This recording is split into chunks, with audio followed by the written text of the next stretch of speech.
레크레카 본문인데요. 창세기 12장 1절에서 13절 말씀입니다. 창세기 12장 1절에서 13절. 여러분이 가지신 토브 102페이지, 본교회는 직역성경으로 봅니다. 직역성경이 없으신 분들, 토브가 없으신 분들은 화면을 참고하셔서 함께 교독하시면 됩니다. 제가 한 절, 여러분이 한 절 교독합니다. 그리고 야훼께서 아브라함에게 말씀하셨다. 너는 너를 위해서 너의 땅으로부터, 그리고 너의 친척들로부터, 그리고 너의 아버지의 집으로부터 내가 너에게 보여줄 땅으로 가라. 그리고 내가 너를 큰 나라로 만들겠다. 그리고 내가 너를 축복하겠다. 그리고 내가 너의 이름을 크게 하겠다. 그리고 너는 축복이 되어라.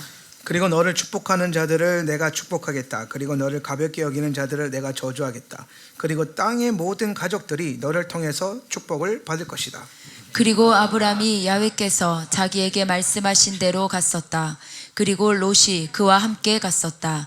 그리고 아브람은 하란으로부터 떠날 때에 75세였었다. 그리고 아브라함은 자기의 부인 사라이, 그리고 자기의 형제의 아들 롯, 그리고 자기가 모은 모든 재산, 그리고 하란에서 얻은 혼들을 취했었다. 그리고 그들은 캐나안 땅으로 가기 위해서 나왔었다. 그리고 그들은 캐나안 땅으로 들어왔었다. 그리고 아브람은 그 땅에서 쉐켐의 장소까지, 모레의 상수리 나무에까지 이동했었다.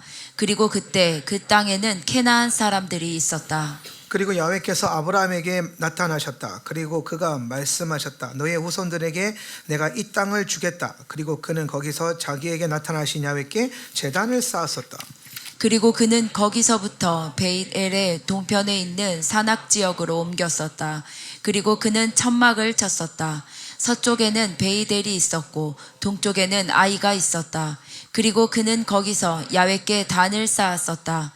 그리고 그는 야훼의 이름으로 부르짖었었다. 그리고 아브라함은 계속해서 가면서 그리고 네겝을 향해서 옮기면서 이동했었다. 그리고 그 땅에는 기근이 있었다. 그리고 아브람은 미ツ라임으로 그곳으로 잠시 머물기 위해서 내려갔었다.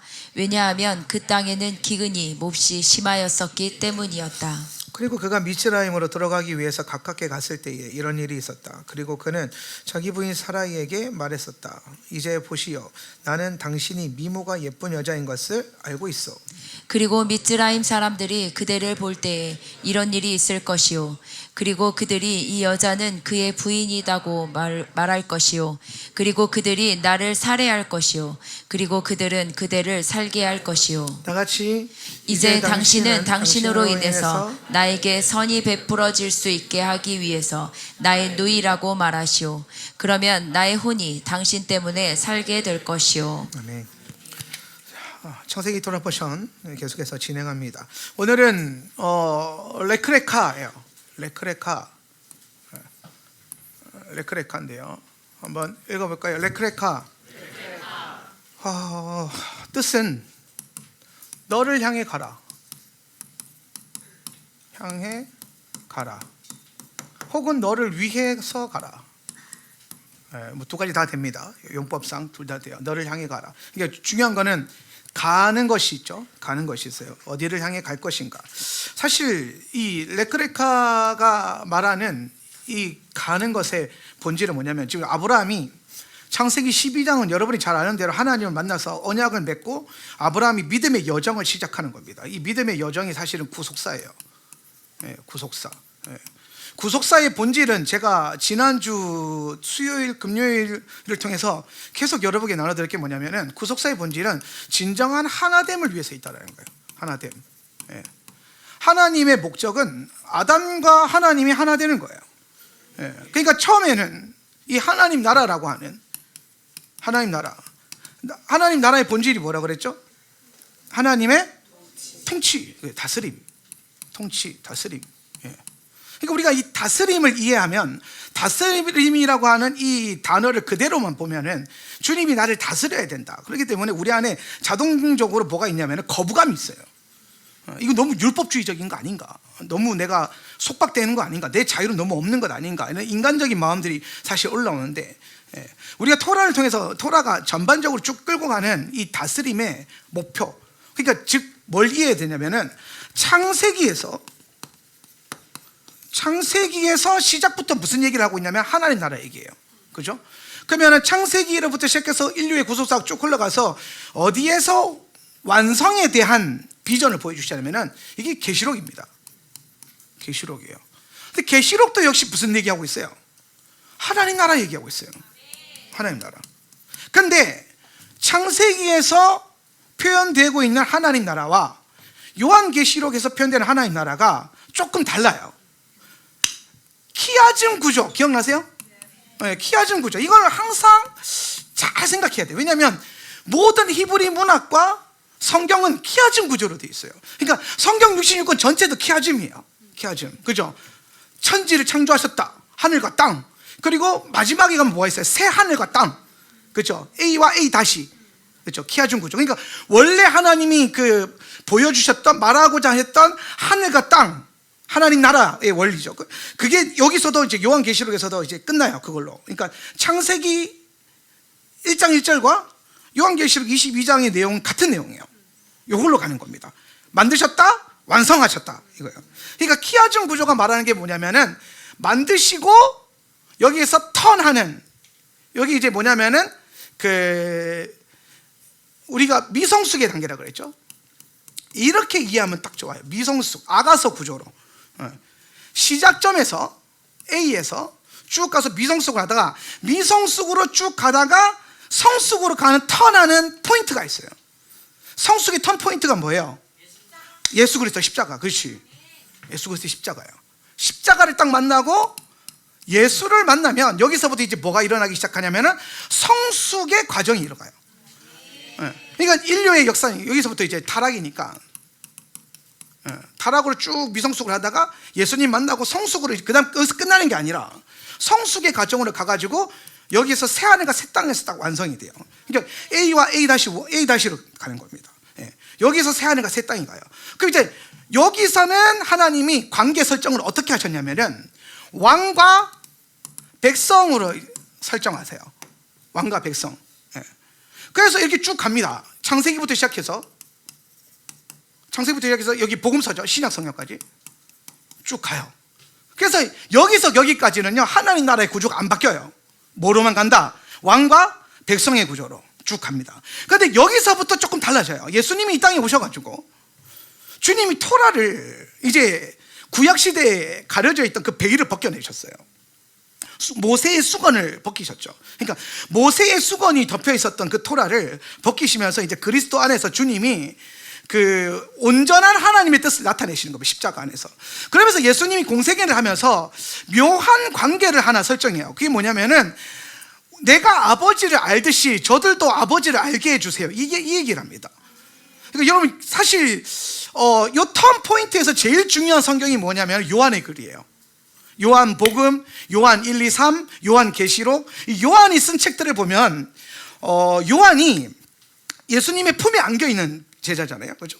이 말은 뭐냐면 예수님의 품은 예수님의 하트예요. 예수님의 하트. 그러니까 12제자 가운데 예수님의 하트에 가장 가까이 있는 자가 요한이에요. 그래서 요한이 복음서를 써도 다르게 써요.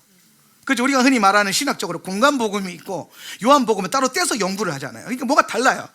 그러니까 제자들은 예수님의 생애, 역사를 보는데 요한은 뭘 보냐면 그 안에서 주님의 마음을 봐요. 마음을. 그래서 요한복음의 시작은 시작과 끝이 긴데 그게 사실은 며칠 안 되거든요. 며칠 안 돼요. 이게 분량이 보면. 그래서 예수님의 마음을 읽어서 복음서를 쓰고 예수님의 마음을 읽어서 교회를 향한 서신서를 쓰고 그리고 예수님의 마음을 받아서 계시록을 써요. 그래서 요한의 책들에서 이 터닝 포인트가 이루어져요. 근데 요한의 책이 강조하고 있는 게 뭐냐면은 요한이 예수님에게 안겼듯이, 그러니까 제자와 랍비의 관계가 아니라, 여러분 이게 안기는 거 약간 무슨 관계 같아 보여요? 그치? 연인 관계처럼 보인단 말이에요. 연인 관계.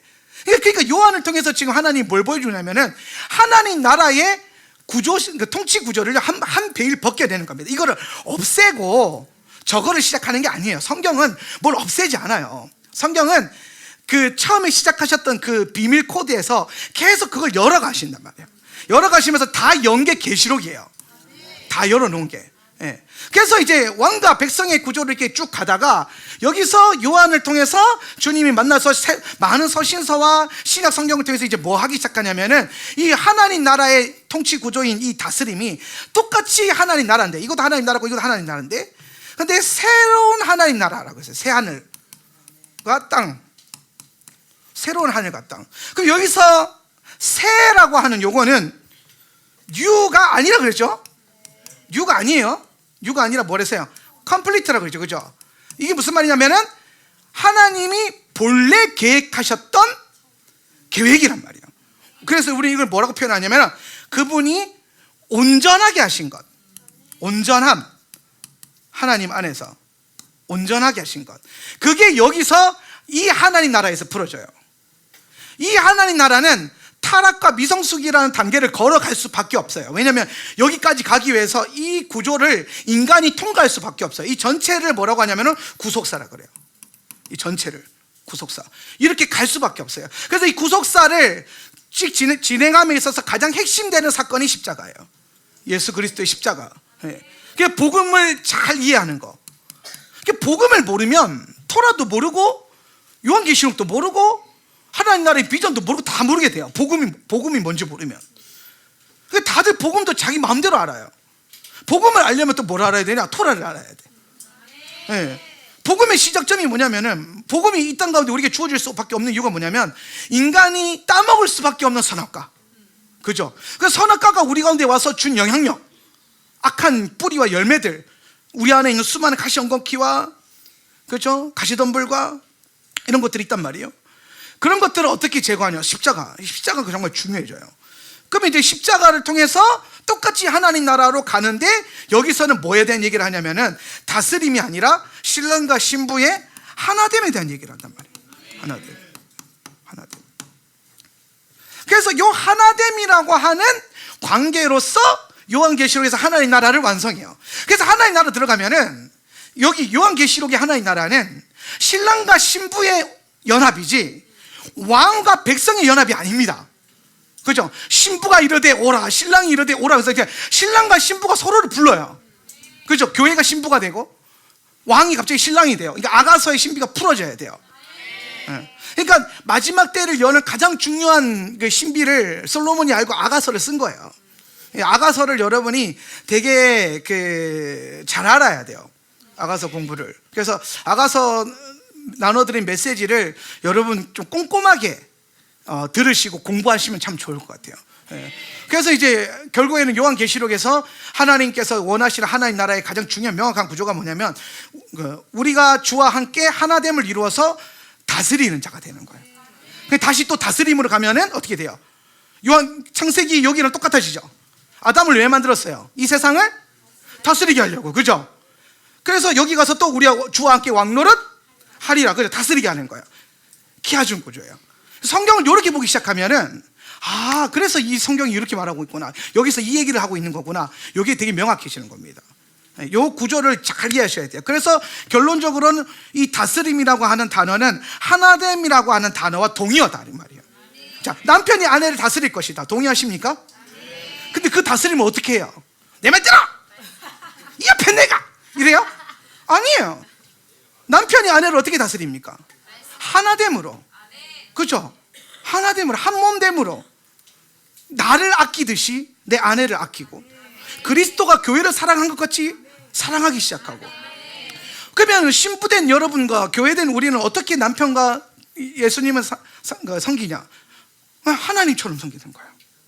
근데 그게 막 하나님 형상 같지도 않은 게 하나님처럼 섬기는, 이게 아니란 말이야. 이 세상 어느 남편이 하나님 형상 같이 생겼겠어요? 그죠? 근데 우리가 그런 관계가 아니라 여기서 보지 말고 여기서 보자 이 말이야. 그죠? 여기서 미성숙하게 보지 말고 여기서 성숙의 눈으로 주님이 이루실 형상을 보면서. 그러니까 우리는 시간이 지날수록 더 나아질 수밖에 없고 더 강해질 수밖에 없고 복음과 토라는 우리를 더 나은 존재로 이끌어 갈 수밖에 없어요. 그 얘기를 하는 거고, 그러면 우리는 현 시점에서 나의 미성숙한 남편을 주로 모시는 게 아니라 주로 온전해질 수 있는 남편, 완전해질 그분, 할렐루야. 예. 그걸 바라보면서 내가 오늘도 주 안에서 성격하고 남편들도 그렇게 아내들을 하나 되는 거죠. 내 몸을 사랑하듯이 그렇게 사랑하는 것. 그러니까 이게 다스림이, 하나님이 우리를 다스린다, 이거를 하나님 내 삶을 내 마음대로 막 하기 못하고 하나님 마음대로 움직인다, 이게 아니라 주님이 나와 함께 하기를 원하신다. 그래서 이 하나됨의 관계를 이룰 수 있는 가장 탁월한 단어가 뭐냐면 히탈레크예요. 이게 핵심이란 말이에요. 자, 지금 제가 앞에서 서론에서 이 키아준 구조와 구속사의 전체적인 과정을 풀었던 이유가 뭐냐면, 자, 우리는 이제 잘 생각해야 돼요. 아브라함은 믿음의 조상이에요. 그죠? 아브라함이 믿음의 조상입니다. 그래서 아브라함의 여정을 통해서 아브라함은 믿음을 완성해 가요. 아브라함은 원래 대단한 믿음을 소유하고 있어서 믿음의 그 조상이 된 게 아니라 하나님이 택하셔서 그를 믿음의 조상으로 세워가는 거예요. 그래서 이제 레크레카를 시작하는 거예요. 오늘 레크레카, 택하심에 내가 너를 선택했다, 내가 너를 믿음의 조상으로 세웠다, 내가 너를 선택했다, 여기에 포인트를 주지 않고 어떻게 시작하냐면 레크레카, 너는 가라, 너를 위해서, 너를 향해서 가라. 그러니까 여기서도 보면은 너를 향해 가라, 이 단어가 한번 잘 보세요. 너를 향해 가라. 그러니까 아브라함이 가요. 자, 아브라함이 가요.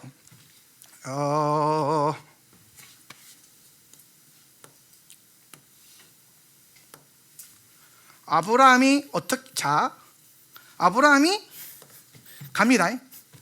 창세기 12장에서 가요. 너는 가라. A죠.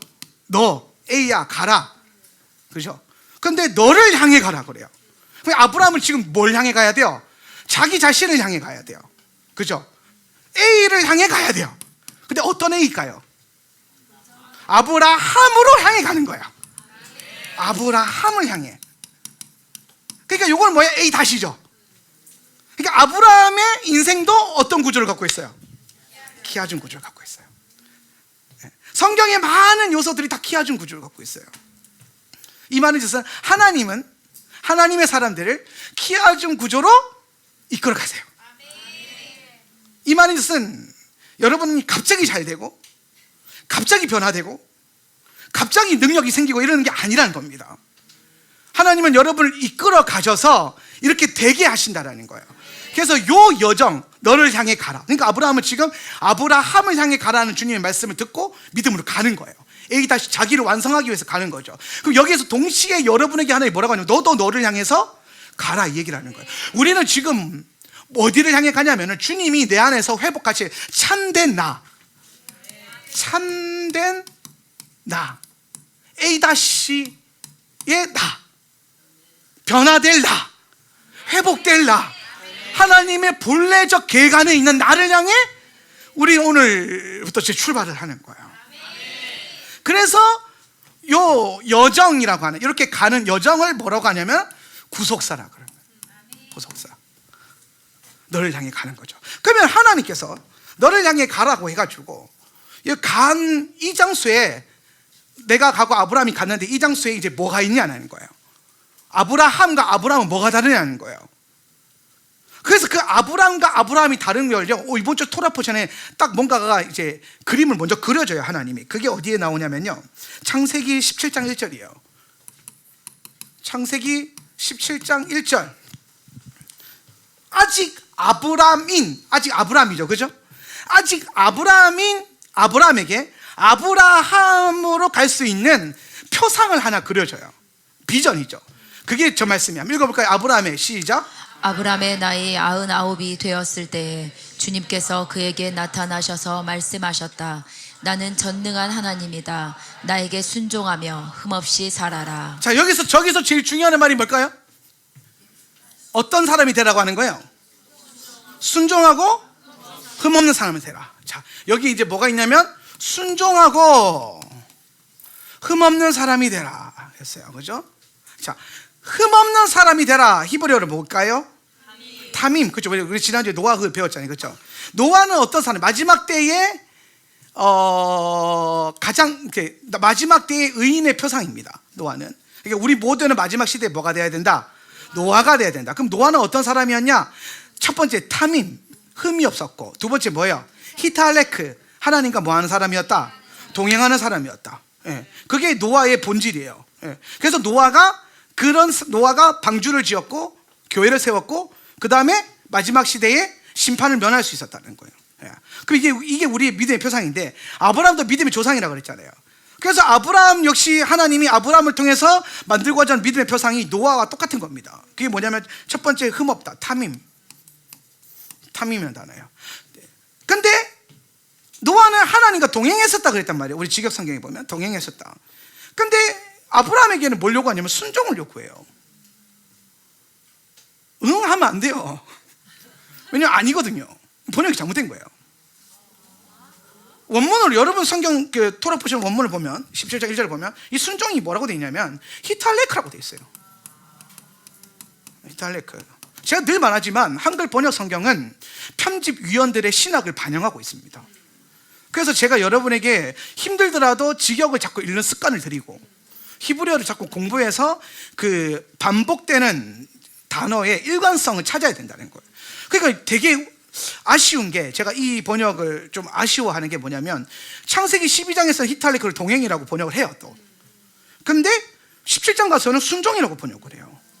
이게 지금 신학이 안 열리는 거예요.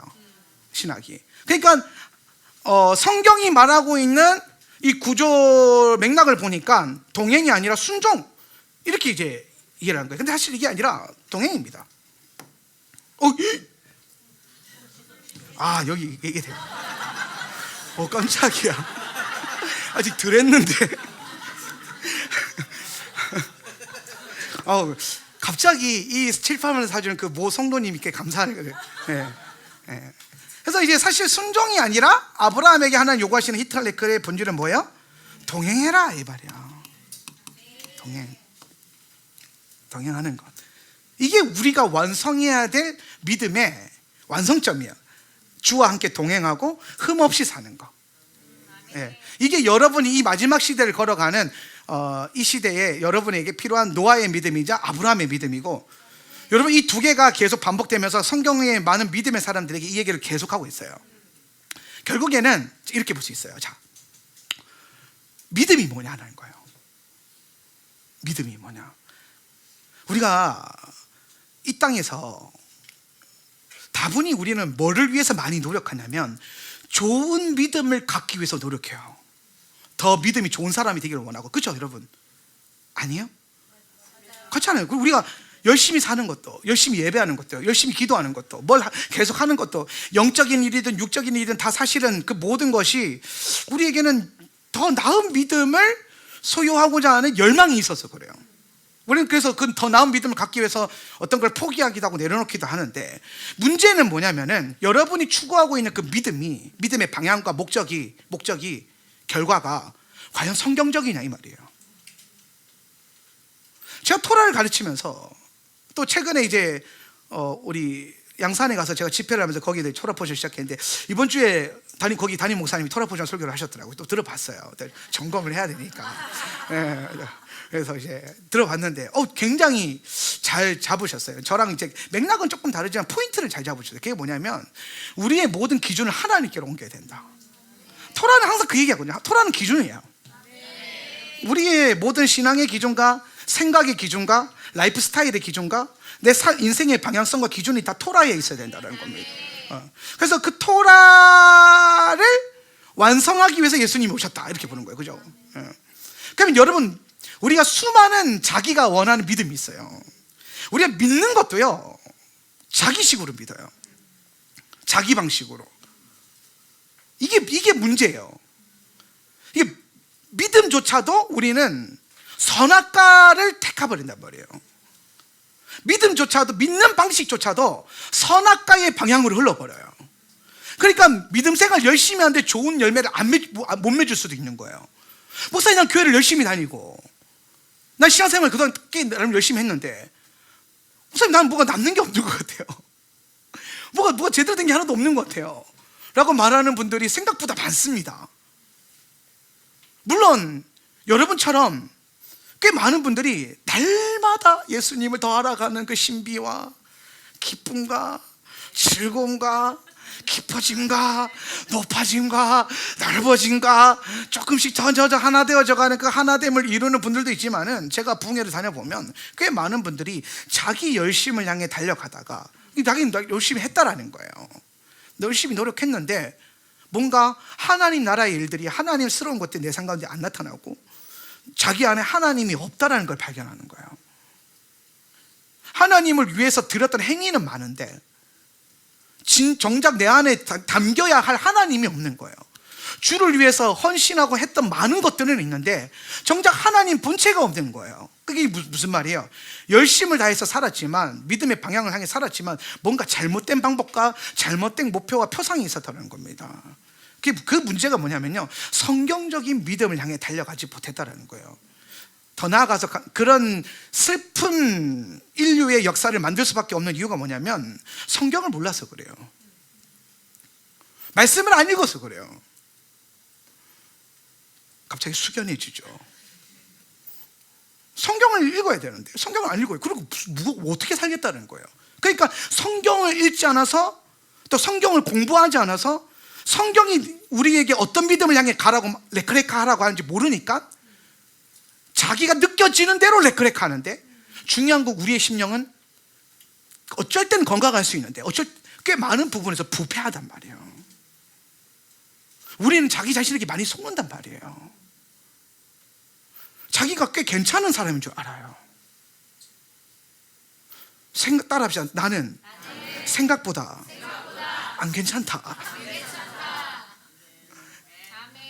왜 아멘이 돼야 돼요? 왜냐하면 언제까지 끝까지 괜찮은 줄 알고 살 거예요.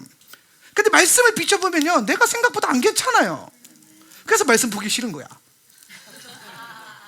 말씀을 자꾸 비춰보면요, 말씀이 요구하는 삶이랑 나랑 달라요. 그러면 또 이게 또 막 심각하게 막 힘들어지면 씨름하기 싫으면 뭐라고 말하냐면, 이거 율법주의 아이가. 그러면 율법주의가 제일 억울해요.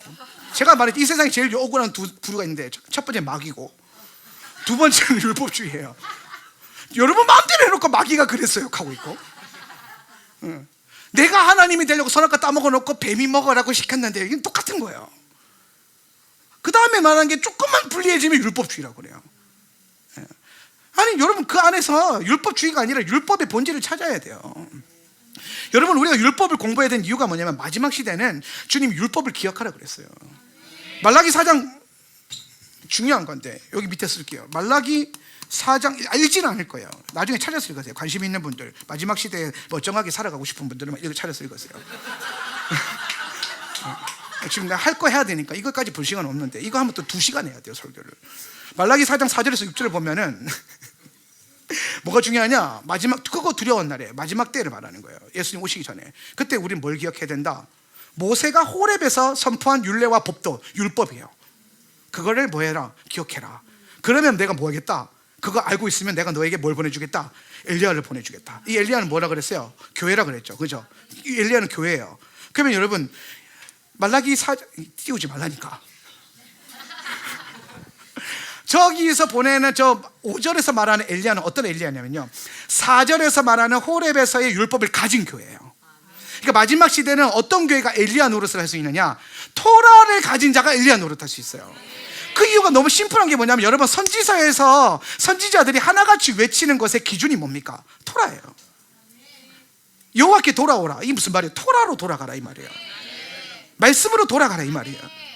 근데 우리 안에 말씀이 없으니까 교회를 다니는데, 신앙생활 하는데 사사기처럼 자기 소견에 오른 대로 선악과 따먹고 자기 마음대로 그래놓고, 여러분 이제 어떻게 되냐?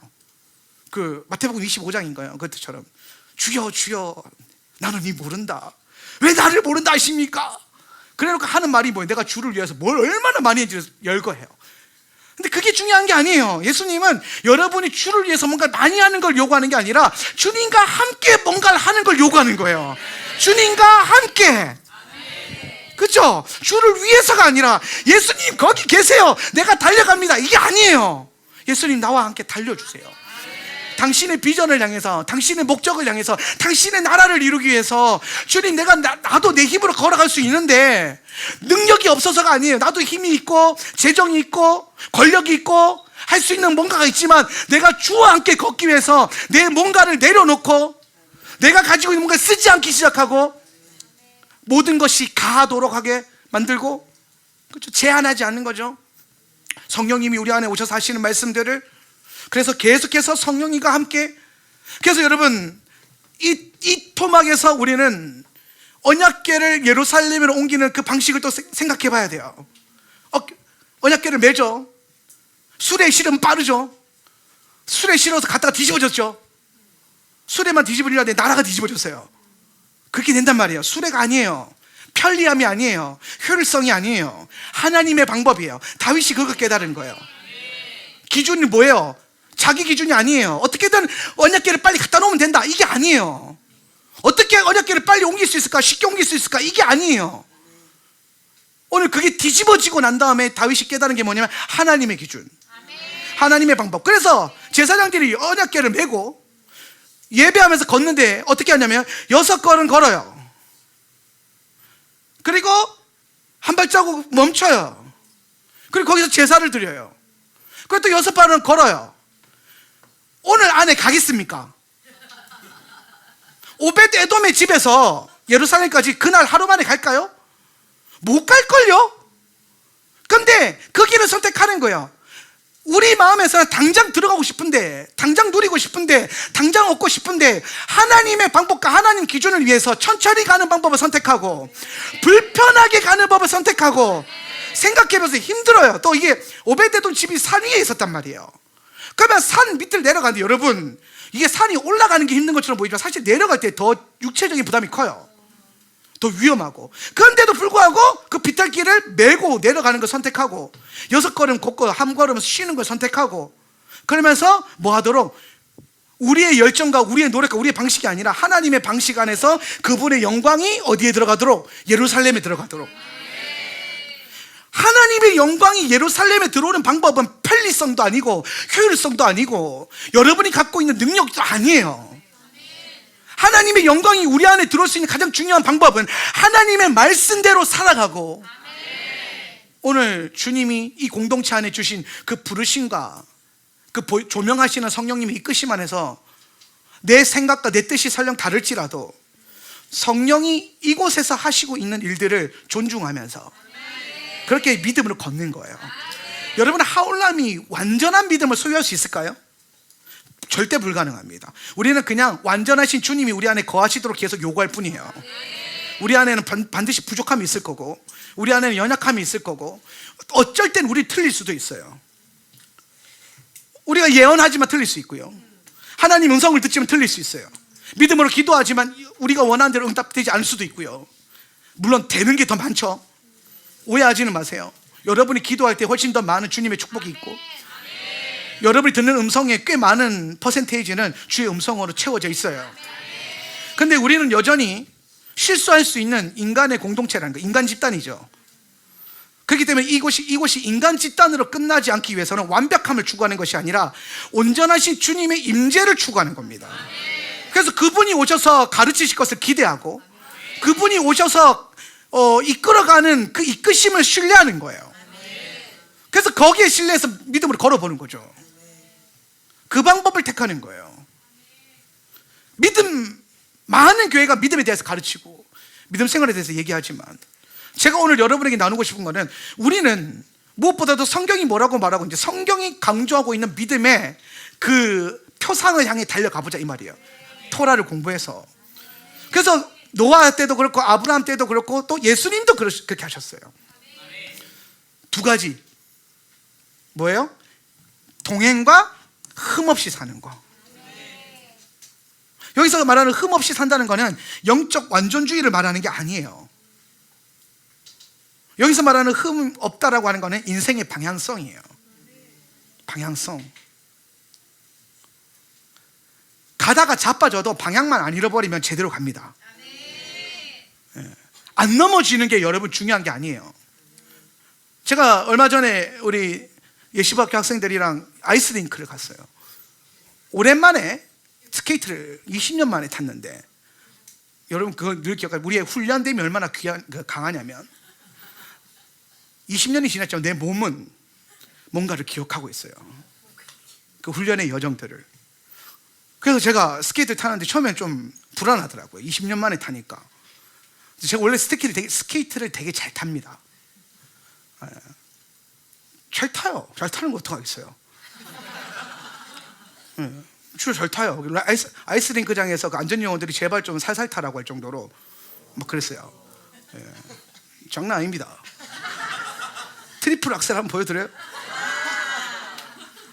근데 20년 만에 타니까 좀 불안한 거예요.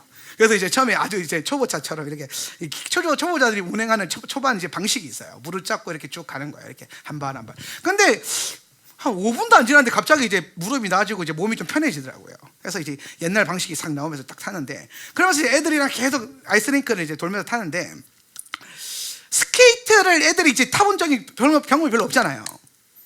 그러니까 잘 타고 싶은데 애들이 스케이트를 탈 줄 알아야 되는데, 타는 연습을 해야 되는데 자꾸 뭘 하냐면 안 넘어지려고 하는 거예요. 여러분, 아이스링크의 핵심은요, 스케이트를 타는 거지 안 넘어지는 게 핵심이 아니에요. 잘 타는 사람들도 넘어져요. 올림픽에서도 보면 선수들인데 넘어지잖아요. 누구나 자빠집니다. 여러분, 자빠지는 게 아마추어가 아니에요. 앞을 향해 못 가는 게 아마추어인 거지. 그래서 제가 막 스케이트를 타고 막 돌면서 안 넘어지려고 막 부들부들 애쓰고 있는 애들에서 계속 그 말하니까, 넘어져도 괜찮아. 넘어지는 걸 두려워하지 마. 넘어져야 잘 탈 수 있어. 넘어지는 법을 잘 배워야 돼. 그러면서 계속 나는 안 넘어지면서 이렇게 막 나는 안 넘어지지요. 근데 넘어지는 걸 두려워하지 마. 그러면서 이제 스케이트 타는 거야. 여러분, 믿음의 원리와 구속사의 여정도 똑같아요. 실수하는 걸 두려워하면 안 돼요. 뭐 하나 잘못해가지고 하나님께 혼날까봐 벌벌벌 떨지 마세요. 중요한 것은 날마다 우리 삶 가운데 있는 그 빙판길 같은 믿음의 여정을 주님을 신뢰함으로 한번 발을 디뎌보는 거예요. 가다가 자빠질 수 있어요. 근데 방향만 선명하다면 100번 넘어져서 오른 방향으로 가는 게 낫지, 넘어질까 두려워서 그 자리에서 있을 필요가 없어요. 그리고 막상 넘어지는 거 하다 보면요, 넘어지는데도 요령이 붙어서 덜 아파요. 그리고 잘 넘어지는 법을 배우고요, 잘 넘어지는 법을 터득하다 보면요, 안 넘어지게 돼요. 여러분, 넘어지는 걸 두려워하지 마세요. 할렐루야. 그래서 믿음의 여정 갈 때, 와, 내가 어떻게 저렇게 살 수 있을까? 흠 없이 어떻게 살 수 있을까? 여기서 말하는 흠 없이라고 하는 거는 실수 없이가 아니에요. 방향성입니다. 방향성. 무엇이 우리 삶의 방향이냐? 토라. 어떻게 내가 주님과 함께 동행할 것인가? 성령님과, 그죠? 성령의 역사와 인도하신가. 그러니까 성령님의 인도하신가, 토라의 방향으로 걸을 때에 비로소 아브라함의 믿음, 노아의 믿음, A-1의 온전한 믿음에 이르게 된다, 이 말이에요. 이 여정을 향해 여러분 믿음으로 잘 달려나갈 수 있기를 예수님의 이름으로 축복합니다. 그래서 이번 주간에 아브라함이 되기 위해서 이번 주간에 어떤 훈련을 하냐면, 첫 번째가요, 제단을 쌓는 신앙을 가져요. 제단을 쌓는 훈련을 해요. 아브라함이 이번 주간에 여러분 토라포시를 읽어보면 아브라함이 가는 곳곳마다 뭐 하셨다? 제단을 쌓았다 그래요. 창세기 12장 7절 말씀, 주님께서 아브라함에게, 시작, 주님께서 아브라함에게 나타나셔서 말씀하셨다. 내가 너의 자손에게 이 땅을 주겠다. 아브라함은 거기에서 자기에게 나타나신 주님께 제단을 쌓아서 바쳤다. 자, 제단이 뭐냐면요, 제단은 하늘과 땅을 연결하는 시스템이에요. 하늘과 땅을 연결하는 시스템. 여러분, 하나님의 목적은 하늘이 이 땅이 말이에요. 하늘은 뭐냐면 주님의 통치예요. 하나님 나라죠. 하나님 나라가 우리 가운데 임하게 하는 거예요. 이 땅에 임하게 하는 거예요. 그래서 그걸 위해서 어떤 방법을 쓰셨냐면은 제단을 섬기는 삶을 살았어요. 그래서 여러분 잘 보면 이 성경의 이스라엘의 역사, 열왕기 역사나 역대상하를 보면은 제단이 무너지면 어떻게 돼요? 나라가 망해요. 그죠? 근데 믿음의 사람들이 일어나서 나라를 세우기 위해서 가장 먼저 뭘 수축하냐? 나라를 수축하는 게 아니라 제단부터 수축합니다. 제단. 이게 원리예요. 자, 여러분 인생을 성공적으로 건축할 수 있는 비밀이 여기에 있어요. 따라서 무너진 나의 제단을 수축하자.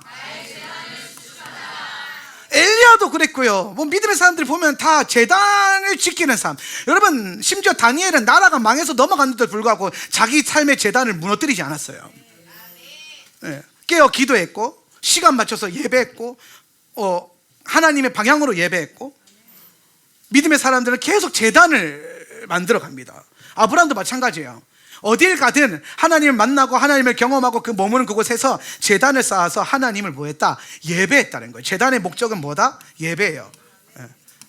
그래서 우리가 예배를 통해서 하나님 나라가 이 땅에 임하는 일들이 나타나는 거고, 그게 일어나야 내 삶 가운데 하나님 나라가 임해야 실제로 말하는 부흥이라고 하는 거죠. 부흥. 이 부흥이 일어나는 게, 우리가 말하는 이 부흥이 여러 가지가 있어요. 부흥이 여러 가지가 있어요. 근데 어쨌든 중요한 거는 예배를 통해서 하나님은 부흥을 일으키신다. 그럼 여러분 삶 가운데 제단이 무너져 있어요. 제단 신앙이 무너져 있으면 여러분 인생이 제대로 건축될 리가 없다 이 말입니다. 제가 항상 그 신앙 상담하다 보면요, 많은 이제 마음으로, 환경적으로, 심적으로 어려운 분들 만나서 얘기하다 보면 어려울 때 항상 제가 하는 말이 똑같아요. 예배 더 잘 드리세요. 네. 저를 만나서 상담해 보면 다 그죠. 기승전 예배. 예배면 충분하다 하는 거예요. 왜냐하면 그렇잖아요. 여러분이 저를 찾아왔던 거, 여러분 노력으로 뭔가를 해봤는데 안 됐잖아요. 내가 열심히 해봤는데 뭔가 안 되니까 목사님이라도 뭘 도와줄 수 있을까? 맞아요, 도와줄 수 있어요. 그래서 제가 여러분에게 주는 최상의 솔루션이 뭐냐? 무너진 제단을 수축하면 돼요. 여러분, 제단이 건강하잖아요. 오늘 그 안에서 주님, 하늘과 땅의 통로가 열려 있기 때문에 하늘의 복이 우리가 산 가운데 블레싱을 안 할 수가 없습니다. 여러분의 영혼육이 강건하지 않을 이유가 전혀 없어요. 제단이 건강한데. 근데 항상 뭐 마음이 무너지든 영적으로 무너지든 육체가 무너지든, 무너짐에 항상 중심에 뭐가 있냐면 제단이 무너져 있어요. 제단부터 무너집니다. 제단부터 관리를 안 해요. 제단을 섬기는 사람부터 뒤돌아가요. 그러면 그때부터 하나씩 다 무너지는 거예요. 그러면 회복이 일어나고 부흥이 일어나려면 뭐부터 수축해야 된다? 제단부터 수축해야 된다. 그래서 이 제단을 수축하는 이 삶, 제단. 그래서 아브라함은 제단을 쌓는 이 삶을 통해서, 제단을 쌓는 이 삶을 통해서 하나님과 동행하는 삶의 원리를 배워요. 그러니까 우리가 예수님과 동행한다고 하는 것은 친밀함도 돼요. 친밀함이죠. 우리가 늘 성령님과 동행하고 주의 임재 안에서 걸어가는 거. 근데 제가, 여러분 혹시 기억나세요? 10데이 때 제가 제단 신학에 대해서 여러분에게 좀 나눴었어요. 10데이 때. 그때 요 친밀함으로만 걷는 신앙을, 제단을 무슨 제단이라 그랬어요? 돌제단이라 그랬어요. 돌제단. 많은 분들이, 많은 영성가들이 돌제단 신앙으로만 머물러요. 저기 돌제단 있다, 글로 가요. 저기 돌제단 있다, 글로 가요. 인도하심 받아서. 그러면 이제 이 친밀함 다음, 이 돌제단 다음에 하나님께서 우리를 이끌어가는 제단이 뭐냐면은, 두 번째 제단이 노제단이에요. 노제단은 뭐냐면 제사장적 제단이에요. 제사장적 시스템. 그래서 저는 늘 말하는 게, 친밀한 가운데 걷는 영성가들이 섬겨야 되는 노제단이 필요해요. 저는 하울람 센터 처치가 많은 중보자들과 예배자들의 노제단이 되기를 원해요. 그래서 밤낮으로 부르짖는 기도의 집을 세우는 거고, 오늘 우리 안에 계속해서 기도와 예배에 대한 도전이 있는 겁니다. 그런 훈련들이 있고, 저는 많은 분들이 그렇게 왔으면 좋겠어요. 여러분도 보면은, 오늘 우리 성도님들 보면 이제 우리 몸을 구성하고 있는 멤버들을 보면은 일반적인 분들이 잘 없어요. 대부분 뭐 선교사 출신들도 많고, 뭐 YM 출신들도 많고, 뭐 어디 외국에서 온 애들도 많고, 그렇죠? 여기 낳고 길러진 애들도 있고. 나는 일반적인데요, 안 그렇게 될 겁니다. 나는 민간인 출신인데요, 오늘 여러분 새로워지기를 축복합니다. 그래서 그래서 사실 이 놋제단을 모른 채 여기 가면요, 이 놋제단을 모르면 친밀함, 관계, 하나님과의 관계는 있는데 하늘과 땅을 연결하는 이게 길이 안 열려요. 이 놋제단이 있어야 돼요. 여러분, 돌제단으로 충분하다면 하나님이 굳이 그 광야의 이스라엘 백성들을 백성, 나라 구조를 만드셔가지고 제단을 만들게 하실 이유가 전혀 없습니다. 그러니까 이 성경의 제단도 보면요, 돌제단이 문제 있다 이게 아니라 제단이 성장해요. 그러니까 이것도 똑같아요. 돌제단이 A면 A-1은 뭐겠어요? 금제단. 금제단. 그렇지. 금제단 뭐예요? 주님의 영광이 임하는, 주의 지성소 안에 있는 제단. 그렇죠. 하늘과 땅이 하나 되어 있는 제단. 그러니까 이 금제단으로 가기 위해서 돌제단부터 걷게 하시는 거예요. 이해되세요? 그러면 여기서 키워준 구조를 보면 A, 놋제단은 뭐예요? 터닝 포인트. 터닝 포인트. 그래서 놋제단이 사실은 예수 십자가 보혈을 상징하잖아요. 성막의 구조 안에서. 그죠? 십자가가 터닝 포인트. 그 다음에 요거 돌아서 들어가니까 지성소 안에 뭐 있어요? 금제단. A, 터닝 포인트 A-1. 키워준 구조. 이 껴맞추는 게 아니라 이게 하나님 방식이에요. 다들 이거 하고 있는데, 그러니까 키워준 구조라는 게 뭐냐면 야훼 하나님의 사고방식이에요. 하나님이 사고하시는, 생각하시는 패턴이에요. 뭘 시작한다? 근데 하나님 뭔가 시작하실 때 그 시작이 끝나는 게 아니라 완성해 가면 그게 다시 있어요. 아, 그래서 나한테 그거를 말씀하셨구나. 가봐야 알 수 있어요. 여기서는 절대 몰라. 그래서 자꾸 우리는 뭘 하냐면 믿음의 인도함을 받아서 자꾸 믿음을 걷는 훈련을 해야 돼요. 믿음을. 그래서 이 걷는 걸 뭐라 그랬어요? 히탈레크. 믿음의 사람은 뭐 한다? 히탈레크 한다. 히탈레크. 제자리 걸음이 되면 안 돼요. 여기 좁아서 내가 하는 거지. 내가 강단 몇 메다만 두 배만 해주면 왔다 갔다 뛰어다니면서 할 건데. 그래서 이렇게 간다는 거예요. 아무튼 그래서 아브라함이 제단 쌓는 훈련을, 비전을 통해서 금제단으로 가는 이 비전을 제시를 하는 겁니다. 그래서 제단의 본질은 뭐, 제단이 수축되는 거, 제단을 잘 섬기는 거. 제가 늘 말하지만은 우리 예배당 안에는 우리 눈에 보이지 않는 하올람이 섬겨야 되는 제단이 있단 말이에요. 이 제단에 불을 떼고, 또 여러분이 가는 곳곳마다 여러분이 있는 그곳에서도 제단을 섬기고, 제단을 불 지피고, 또 모여가지고 또 이 제단을 섬기고. 그러니까 항상 제단 중심으로 살아야 돼. 제단 중심으로. 그러다 보면 어느 순간 이 놋제단인 줄 알았는데 갑자기 금제단으로 업그레이드 돼가지고 푸쉬 하면서 업그레이드 되면서 주 영광이 내려오기 시작하고 하늘과 땅이 연결돼가지고 이제 40년 동안 의복이 해지지 않고. 여러분 생각해 보세요. 옷만 안 사도 그게 어디예요? 신발이 해지지 않고. 할렐루야. 그렇게 하나님 나라 차원의 환경적 변화와 다스림과 또 어떤 그 심령을 갖게 되는 거예요. 날마다 주의 영광을 본다고 생각해 보세요. 여러분이 눈을 떴는데 주의 영광이 느껴지고, 여러분이 하루를 살아가는데 구름 기둥과 불 기둥이 이끌어가는 게 막 느껴져요. 똑같이 일을 하는데, 똑같이 하던 일을 하는데 뭔가 달라요. 그분이 나와 히탈레크 함께 하신다. 근데 이게 되려면 뭐부터 해야 된다? 제단을 수축해야 된다. 제단에 빵꾸 난 사람들은요 절대 이거 안 됩니다. 제단에 틈을 줘서는 안 돼요. 마귀에게 틈을 주지 말라고 그러잖아요. 그게 무슨 틈이냐면요, 제단의 틈이에요. 제단을 잘 섬기셔야 알아야 돼요. 그 다음에 아브라함이 두 번째로 하는 훈련이 이게 뭐냐면요, 하나님을 왕으로 선택하는 거예요. 신앙을 훈련을 해요. 하나님을 왕으로.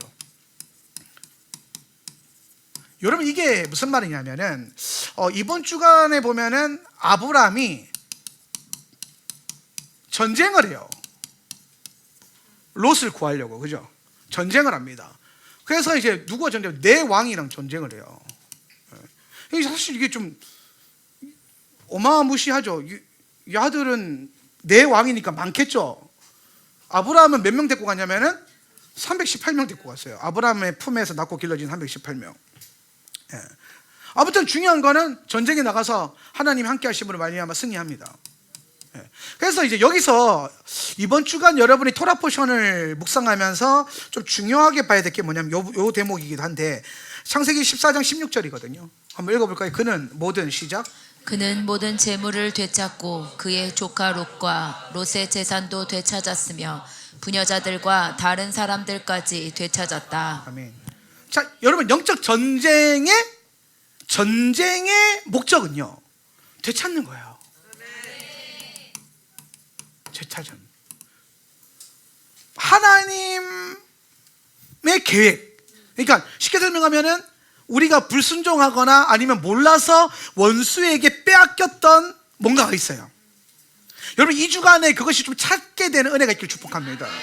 이번 주간 이런 토라 포션을 묵상하게 만드신 것은 오늘 이 주간에 우리가 원수에게 빼앗겼던 것들이 깨달아지고 믿음의 원리와 말씀의 원리 안에서 그게 다시 회복되고 되찾아져야 돼요.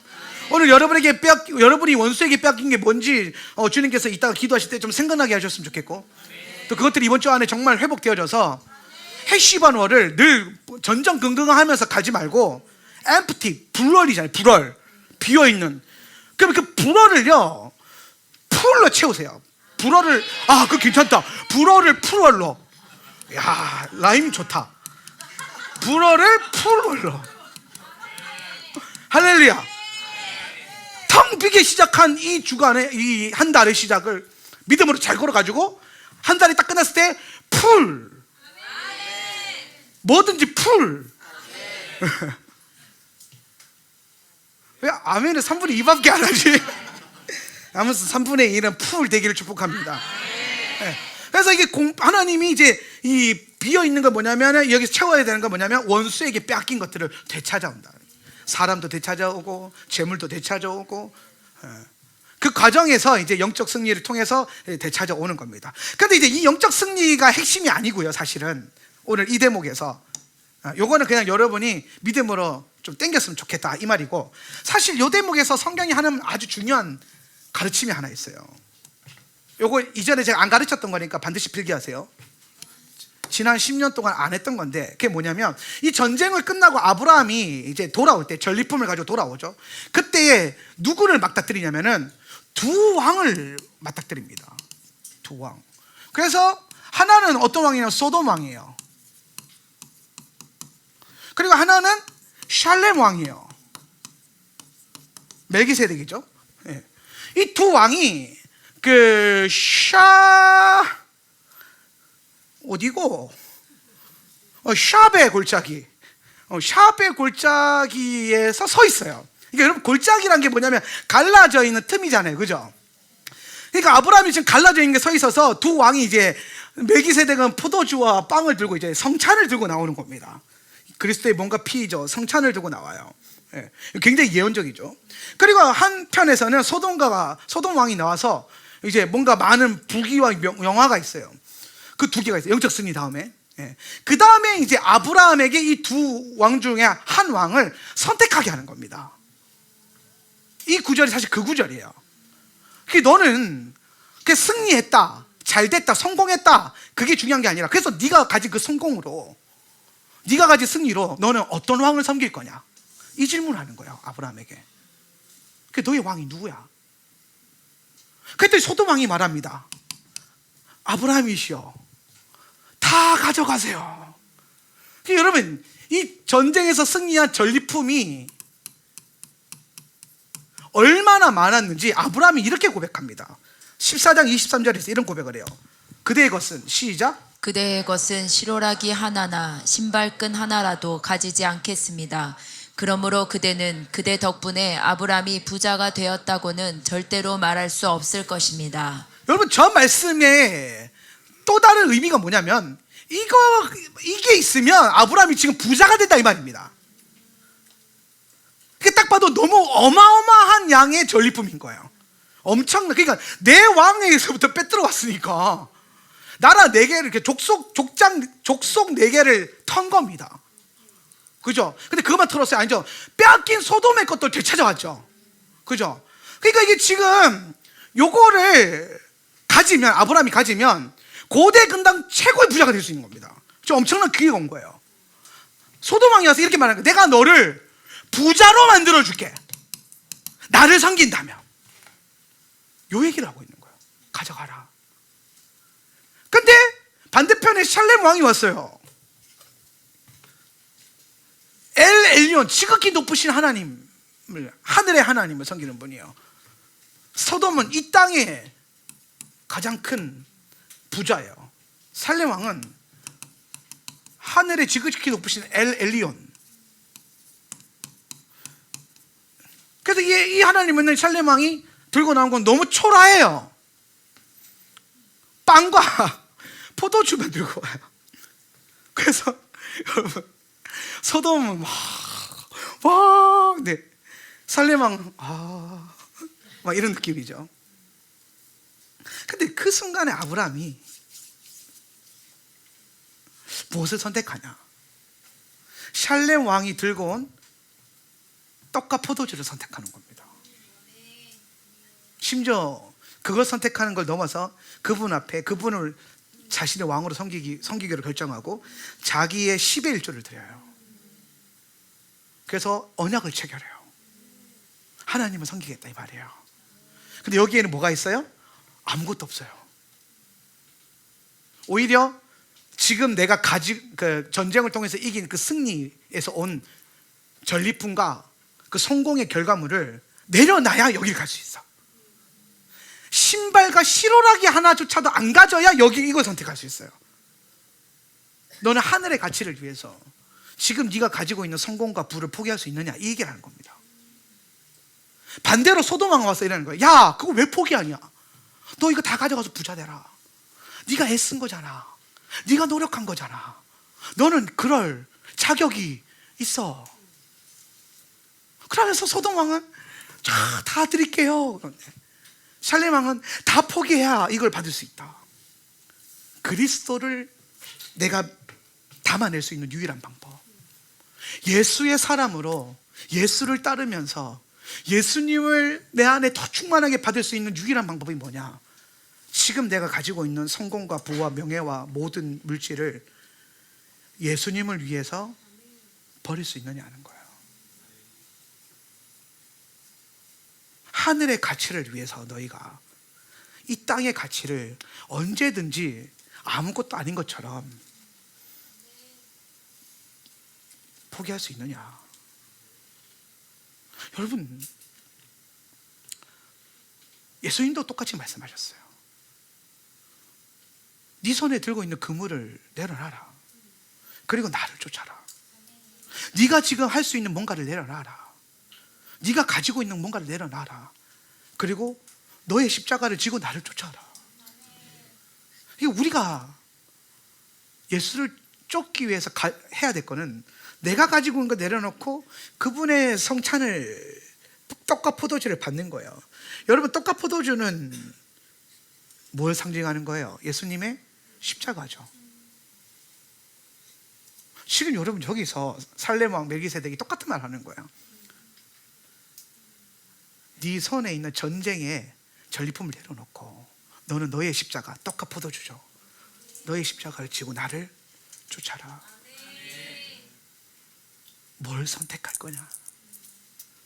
예수를 따르는 길, 예수님을 향해 가는 길에 있어서 우리가 생각하는 그런 부요함과 그런 흘러넘침은 사실 비워내야 되고 내려놓아야 될 대상인 거지 거머쥐어야 할 대상은 아니에요. 이 말이 여러분에게 그게 필요 없다는 것이 아닙니다. 주님은 우리를 부하게도 하시고 궁핍하게도 하세요. 그런데 어떤 영역에서 여러분 모두에게 그런 도전이 한 번씩 올 거라는 거예요. 예수를 더 얻기 위해서 뭔가를 내려놔야 되는 거죠. 내 손에 뭔가를 많이 쥐고 있는 상태에서 예수님을 담아내봤자 많이 못 담아요. 그래서 우리는 언제든지 내 손에 주님이 주신 것이라 할지라도 예수님을 얻기 위해선 이걸 믿음으로 내려놓는 훈련이 필요해요. 왜냐하면 예수님이 진짜니까. 예수님이 진정한 부고 예수님을 가진 게 모든 걸 가진 거예요. 아가서 지난 시즌 제가 메시지할 때, 지난주에 메시지할 때 그분은 만인 중에 으뜸이시다. 이 말이 무슨 말이냐면 이 세상에 있는 모든 걸 가져도 예수님을 갖는 것보다 더 낫지 않다 이 말입니다. 지금 아브라함이 그걸 믿음으로 깨달은 거예요.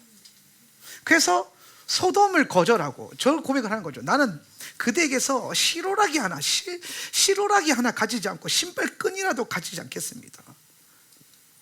하늘에 지극히 높으신 엘 엘리온을 선택하겠습니다. 이것이 나의 믿음입니다. 엄청 멋있죠. 아브라함이 저기서 엄청 힙해요.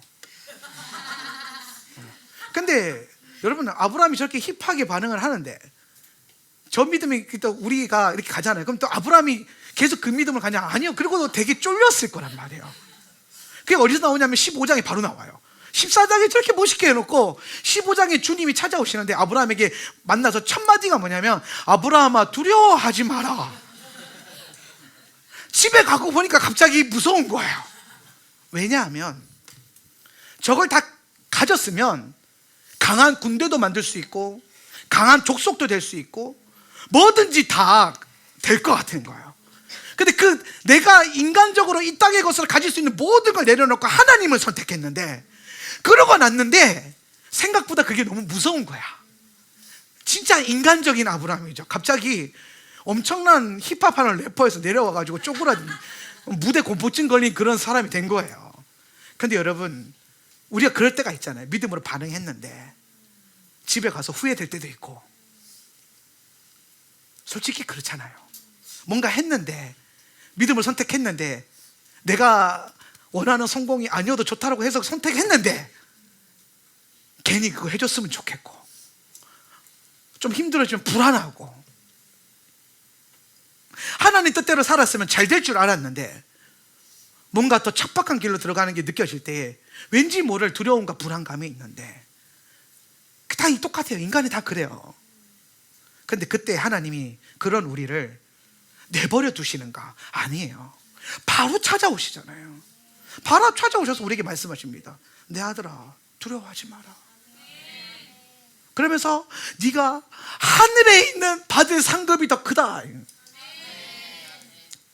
하늘에서 네가 얻게 될 것들이 더 보상이 더 크고 하늘 상급이 더 크다.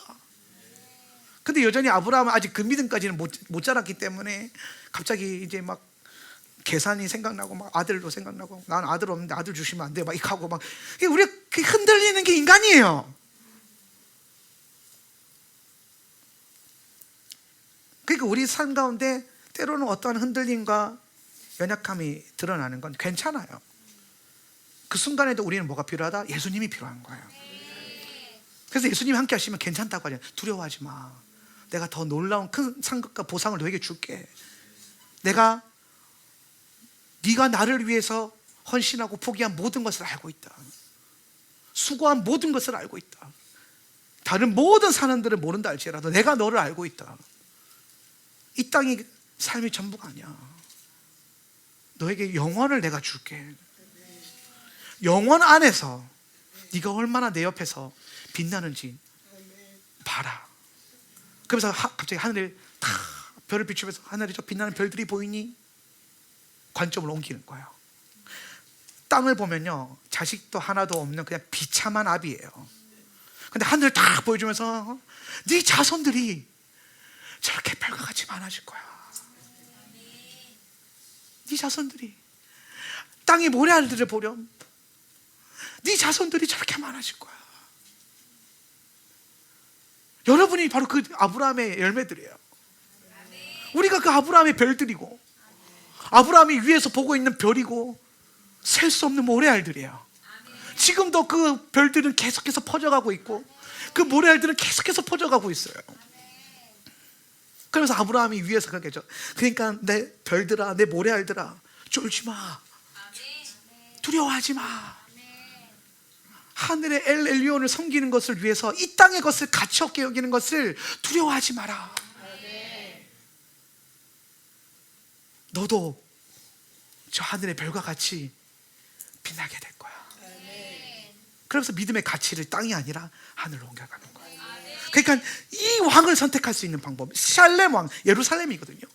샬롬의 왕이신 멜키제덱, 의의 왕, 예수님을 선택할 수 있는 유일한 방법은 땅을 보지 않는 거예요.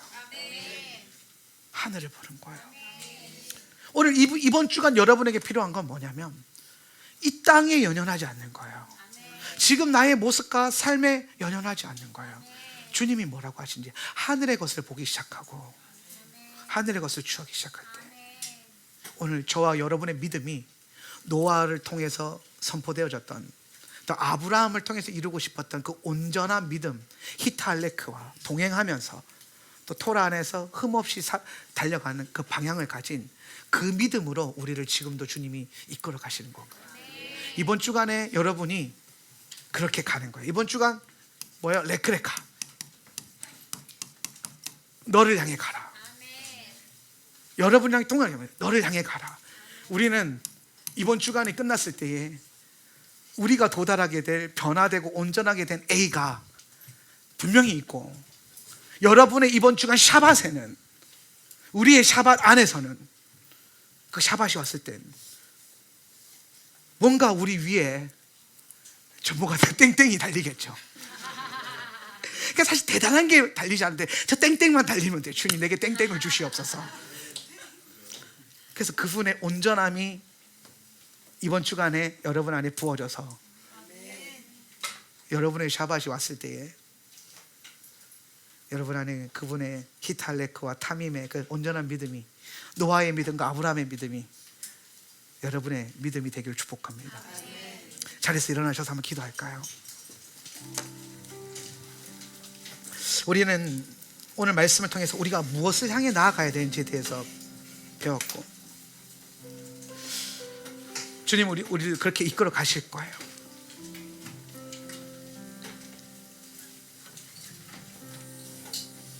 우리 한번 간구하면서 기도합시다. 간구하면서 기도할 때 하나님, 내게 지금 우리 모두에게 노아의 믿음과 아브라함의 믿음을 내게 허락하여 주십시오. 이번 주간 우리의 믿음의 훈련의 끝에서 주님이 우리에게 허락하시는 안식이 찾아왔을 때에 그리스도께서 보시기에 더 온전케 되어 있는 나를 발견하게 하시고, 이번 주간 나를 향해, 그 온전해질 나를 향해 달려가는 그 믿음의 여정이 힘들더라도 순종되어지고 걸어지고 담대함이 생기고, 오늘 나의 왕이 소돔 왕의 미혹을 이겨내고, 오늘 비록 그분 앞에 섰을 때에 떡과 포도주로 서는 인생이라 할지라도 지극히 높으신 하늘의 왕을 섬기는 그런 하나님의 백성으로 연합되게 하여 주시옵소서. 오늘 이 주간에 우리 안에 주님의 온전함이 풀어지게 하시고, 오늘 우리의 영적인 훈련을 통하여서 하나님 나라 차원의 일들이 더 일어나게 하여 주시옵소서. 오늘 이 주간에 한 번 더 선포하는 것은, 오늘 원수에게 빼앗긴 모든 것들이 돌아올 것을 선포합니다. 오늘 하나님의 원래 계획이 일어날 것을 선포합니다. 주님, 당신의 일들을 이루십시오. 다 같이 한번 기도하겠습니다. 주여!